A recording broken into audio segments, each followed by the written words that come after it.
Kasi continue, sige.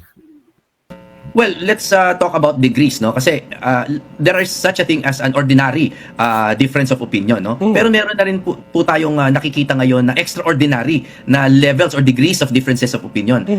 Meron na po tayo ngayong mga rally na talagang sa iisang rally magkakaiba yung panawagan, which is why I think the rallies have become ineffective, no? You've seen that, no? Meron nung September 21, lahat tayo anti-corruption. I'm glad we all are, no?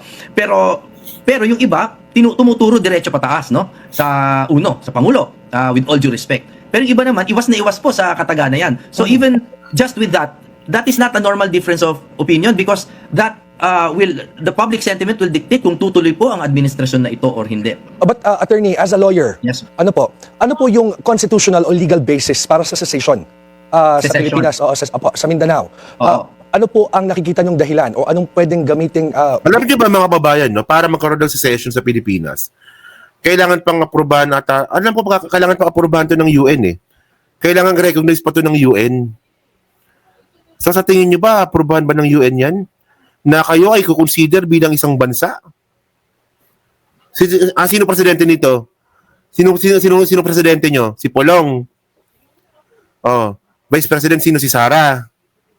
Tapos ikaw, ano ka? Prime Minister. basis para po gawin ito? Alam nyo, in international law naman, lagi naman po may mga bansa na nag-self-determine, ano? Ika nga. No, so we cannot talk about it along constitutional grounds because this exactly is about changing the constitution. In fact, it's about changing the territory and the population of and the very definition of our country. So it is definitely extra-constitutional, but it's not immoral. Okay. Because countries change all the time, di ba? Halimbawa sa Africa, iba-iba na yung pangalan ng mga Congo, Democratic Republic of Congo, yung Taiwan tsaka China, that's an ongoing... Alam nyo kasi mga kababayan, no? Alam nyo yung hindi ko talaga nagustuhan dito. Bakit lahat na lang nangyari sa Pilipinas? No, kung politically, lahat na lang nakadepende sa mga Duterte. Kung pag-uusapan natin yung mga DDS, lahat na lang ng paniniwala nila, lahat na lang kung paano patatakbo ng Pilipinas, puro Duterte na lang. So, actually, babaw nun eh.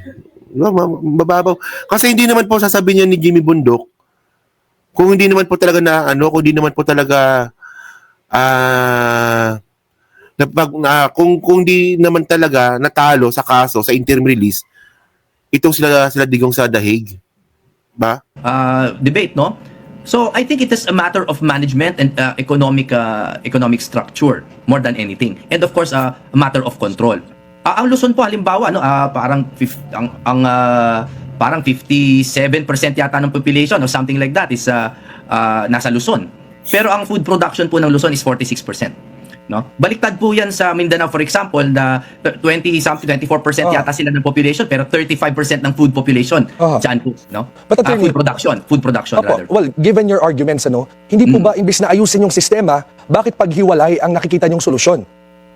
Linawin ko lang hindi ko po ito ipinipilit na solusyon but I am recognizing a very strong call and very persistent call dahil po marami tayong kilala no, na taga Mindanao at I just think it's a viable option. I'm not saying we should do it immediately, no? But it's something worth considering. Kasi, halimbawa, no, sa ating matagal ng usapan tungkol sa federalism, ang dami na pong good points na binri... Taga saan ba yung si Bundok na? Tinan ko nga, taga saan ba to?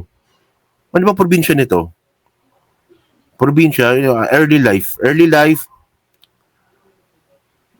Teka lang, nanap ko early life niya. Early life yan. Early life, Ateneo de Manila. Manileño ka. Taga Quezon City ka lang pala eh. Tinan nyo ha. Si Bundok mga kababayan, taga Quezon City lang pala ito. Oh. Pero kung magsalita, akala mo concern na concern sa Mindanao. Nagdolong ko tayo nito. Taga Quezon City pala siya. Taga Quezon City. Oo. Hindi po siya taga Bundok. Taga Quezon City po siya. up about sharing more equitably no the produce of our state. No, it's fucking bullshit, no? So ngayon mga babayan, no? So actually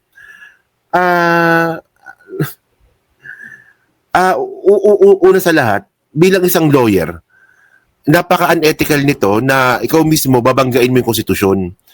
No, nakalagay po sa konstitusyon natin na ang Pilipinas may tatlong bahagi, di ba? Luzon, Visayas, Mindanao. Tinuturo pa sa law school po 'yun. Tapos ikaw gusto mong buwagin 'yan. At yung motivation mo si Duterte.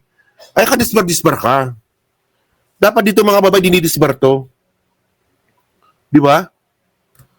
Masyadong apple masyado to no. So kayo mga babae, so kayo po, masabi nyo nga po dito sa katarantaduhan nga nito ni Bundok. So kayo ba, ayun ko ba, pabor ba kayo na gano'n? Na ihiwalay po yung Mindanao sa Pilipinas? Well, alam ko talaga na talaga medyo may kulang talaga sa serbisyo sa Mindanao. Matagal na yan Pero ang dapat dito pinapalitan, dapat dito sistema. Hindi mo paghihiwalayin. Di ba? Kasi ang point dito mga babayan, ang mangyayari dito, kaya nila gustong ihiwalay yung Mindanao sa Pilipinas, parang ending nito, kita ninyo, si Bongbong Marcos, weak talaga. Nangyari yan noong panahon ni BBM, nahiwalay ang Pilipinas dahil sa panahon ni BBM.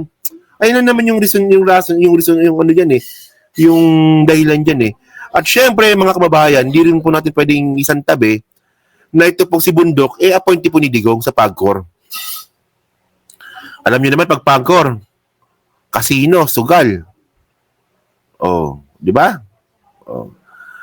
So, yun mga babae. So, kayo po, nung masabi nyo nga po dito, yan. So, iwanan muna natin yan. Next topic tayo, May si Bundok.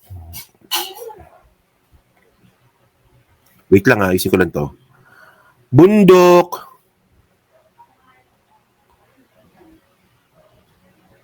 Bayan, ba't ganyan? Wait lang. Yan.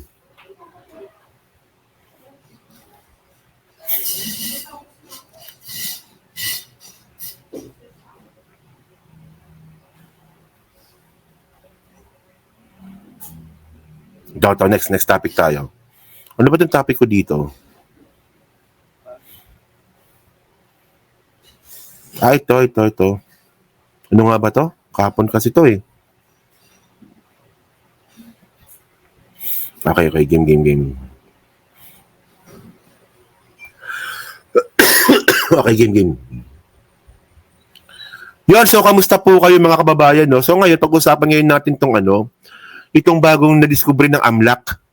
So itong AMLAC mga kababayan, alam naman po natin na anti-money laundering po ito.